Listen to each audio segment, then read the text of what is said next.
शहर की लुगाई गांव को आई। मधु शहर में रहने वाली पढ़ी लिखी मॉडर्न लड़की है। वो और पवन साथ कॉलेज में पढ़ते थे। धीरे धीरे उन दोनों में प्यार हो गया। पर पवन गांव में रहने वाला एक साधारण सा लड़का है। मधु के पिता हमेशा उसे ये बात कहकर ताना देते हैं। तुम वहां गांव में कैसे एडजस्ट करोगी? शादी करके तुम गांव तो चली जाओगी, पर अपनी सारी मॉडर्न सोच और चीजें यहाँ शहर में ही रख कर जाना। ये सुनकर मधु को बहुत गुस्सा आता है। तो क्या हुआ अगर वो लोग गांव के हैं? मैं वहां जाकर उस घर को बिल्कुल शहर की तरह बना दूंगी। शाम होते ही मधु पवन को वीडियो कॉल करती है। अच्छा हुआ तुमने वीडियो कॉल कर लिया। हाँ, मैं तुम्हें आज अपनी माँ से मिलाता हूँ। अरे बिट्टू, क्या कर रहा है? ये क्या है? दूर करना इस टुनटुने को। जाने कौन दिख रहा है इसमें तो। अरे माँ, आपकी बहू का वीडियो कॉल है। आप इसमें अपनी बहू से आमने सामने बात कर सकती हैं।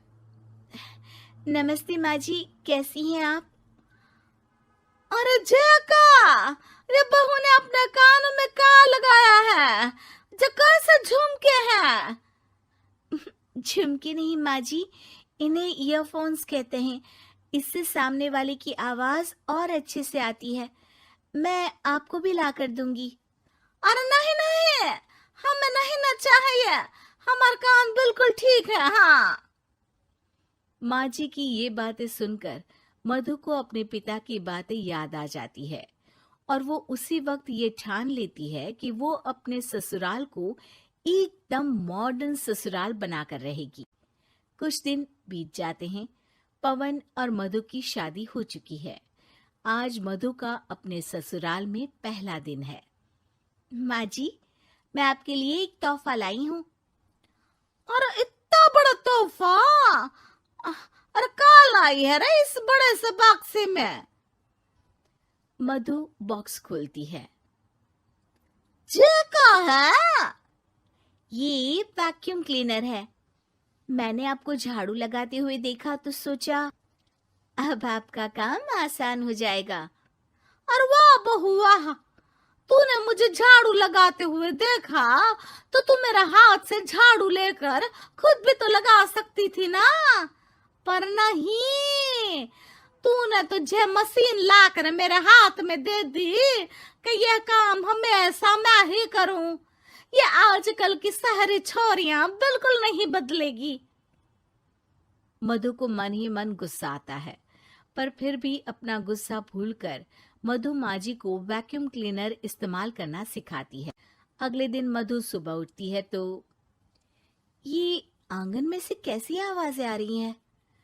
मधु दौड़ती दौड़ती आंगन में जाती है और देखते ही चौंक जाती है। अरे माँ जी, ये आप क्या कर रही हैं?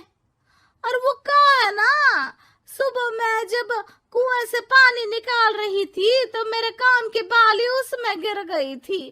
तो ये तेरा वैक्यूम ना सारी चीजें अपनी तरफ खींच लेता है ना, तो मेरी बाली भी तो निकाल ही देगा।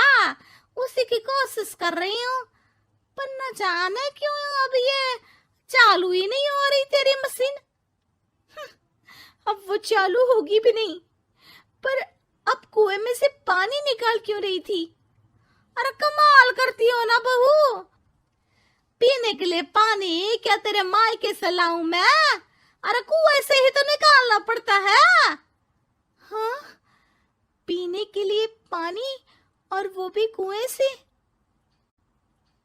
मधु दिमाग लगाती है और थोड़ी ही देर में घर में वाटर प्यूरिफायर लगवा देती है। ये देखिए माँ जी, इसमें बस एक बार पानी भर देंगे तो नल में पानी साफ होकर बाहर आएगा। अरे वाह रे बहू, ये तो बहुत ही बढ़िया चीज है। रात हो जाती है। मधु जैसे ही प्यूरिफायर का नल चालू करती है तो वो अचानक से फट जाता है और सब जगह पानी पानी हो जाता है। अरे ये क्या हुआ? ये क्या हो गया? मैंने तो बस इसमें उबला हुआ पानी डाला था, ये इतनी जल्दी खराब हो गया। अरे ये सारी शहरी चीजें सब ऐसी ही होती है कबूरी। क्या आपने इसमें उबला पानी डाला था? हाँ तो फिर पानी तो तभी साफ होगा ना जब उसे उबालेंगे। ये मशीन का कोई जिन है जो हमने जो बोला वो कर देगी है? मधु को बहुत गुस्सा आता है। इस तरह तो मेरा अपने ससुराल को मॉडर्न बनाने का सपना अधूरा ही रह जाएगा। नहीं, मैं इस तरह से हार नहीं मान सकती। थोड़े ही दिन में मधु पूरे किचन को मॉड्यूलर किचन में बदल देती है। अरे वाह बहुआ, इतनी सारी अलमारियां! माँ जी मॉड्यूलर किचन देखकर बहुत उत्सुक हो जाती है। ये बक्सा का है। बहू ने शायद गलती से इसे यहाँ रसोई में रख दिया है, पर है तो ये बहुत ही बढ़िया। अगले दिन सुबह, अरे मायरी क्या हो गया? मैं तो बर्बाद हो गई। मेरी सारी पूंजी जलकर राख हो गई। हे राम, अब मैं क्या करूं? माँ जी की रोने की आवाज सुनकर मधु दौड़ी दौड़ी किचन में आती है और इतना धुआं देखकर घबरा जाती है। ये सब कैसे हुआ माँ जी? ये आग कैसे लगी? ये सब तेरा इस मॉड्यूलर किचन की वजह से हुआ है, और ऊपर से तूने तिजोरी जो रसोई में रख दी थी, मैंने जैसे ही अपने गहने और पैसे इसमें रखे और बाहर से इस ताले को घुमाया, ये तो 5 मिनट में ही आग बबूला होकर फट गया। अरे माँ जी, ये तिजोरी नहीं है, ये तो माइक्रोवेव है। इसमें गहने नहीं रखते, खाना गर्म करने के लिए होता है ये। और ये जो आपने घुमाया ना, ये ताला नहीं है, आपने इसके टेम्परेचर को फुल कर दिया, इसलिए ये फट गया। माँ जी और जोर जोर से रोने लगती है।